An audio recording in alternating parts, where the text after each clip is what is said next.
Hello, my name is Gary, and I was raised in the western United States, so I'm a native English speaker. I hope that you will enjoy this YouTube channel. Thank you for joining us. The 38 Letters from J D Rockefeller to His Son by J D Rockefeller, 1839 to 1937. The 36th letter. Wealth is a responsibility. November 20th, 1907. Dear John, people are very happy that the financial crisis that almost led to national disaster has finally passed. Now I think that Mr. Theodore Roosevelt, our President of the United States, can go on hunting in Louisiana with peace of mind, despite his astonishing incompetence in this crisis. Of course, Mr. President did nothing. He backed Wall Street with worry. God, we taxpayers are really blind to send such a New York bastard into the White House. Frankly, the mention of Theodore Roosevelt's name and what he did to Standard Oil makes me very angry. He's the narrowest, the most vengeful little guy I've ever met. That's right, this evil man succeeded with the power in his hands. He became the winner of an unfair competition instigated by himself, and the federal court issued a huge fine that was unprecedented in American history and ordered the dissolution of our company. Look what that bastard has done to us. However, I believe that his so-called punishment will not succeed in the end, but will make him feel very frustrated because I believe that all our companies are not rubbish. We have an excellent management team and enough capital to withstand all risks. However, we were indeed hurt and treated extremely unfairly. Theodore accused us of being wicked men with great wealth. The judge called us notorious thieves as if our wealth had been looted. Wrong. Those stupid guys don't know how big business is built, and he doesn't want to know. Our wisdom permeates every penny, and every step we take is carried with sweat. The cornerstone of our career building is laid by our lives. But they don't want to listen. It's more like paranoia. They only believe in their own poor judgment, insultingly belittle our business ability, and ignore the fact that we are lighting up America with the cheapest and best kerosene. I know that the sword in Theodore's hand will be used until he is victorious. He rejected our offer of reconciliation, but I have nothing to fear because I have a clear conscience, and the worst result is that he used his power to separate us, our glorious and happy family. But happiness will not stop, and glory will not fall. A future based on reality will prove it all. There is no doubt that we are experiencing unprecedented persecution from the Roosevelt administration. But we can't use emotion or anger to suppress our conscience. When a crisis comes, we cannot sit on the sidelines. It will make us ashamed and have a guilty conscience. Because we are American citizens, it is our duty to save our country and our fellow men from disaster.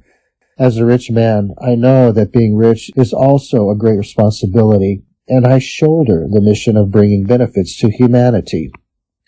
When the financial crisis swept through Wall Street, and panicked depositors lined up to withdraw their deposits from banks, when a crisis that would bring the U.S. economy into the Great Depression, I had a premonition that the country had collapsed and fallen into double depression, lacking government funding, lacking public confidence. At this moment, Mr. Moneybag had to do something. I called Mr. Stone and asked the Associated Press to quote me and tell the American people, "Our country has never lacked credit, and if necessary, I would give half of the securities to help the country maintain credit. Trust me, financial earthquakes will not happen." Thank God the crisis is over and Wall Street is out of the trouble. I did what I was supposed to do at this time, as the Wall Street Journal commented. Mr. Rockefeller helped Wall Street with his voice and huge sums of money.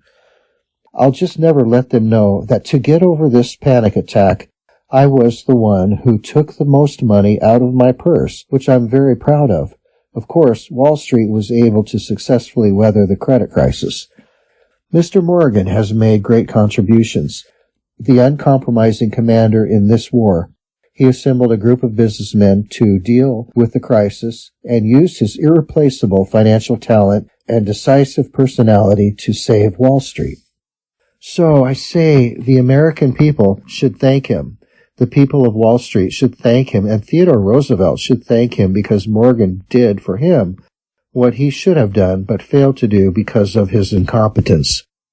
Nowadays, many people, and of course the newspapers, love human generosity, but to me it's worthless. Peace of conscience is the only reliable reward, and we should have the courage to shoulder the burden of our country's disasters. I think those who sincerely help will act like me. We just want to shine our country with our strength, faith, and loyalty, but I am not without a shameful record. 46 years ago, when countless young Americans heeded the call of the nation and went to the front line, loyally fighting for the liberation of black slaves and the maintenance of the Union. When I was a young man, I used the reason that the company had just opened and my family relied on it to make a living, so I did not go to war.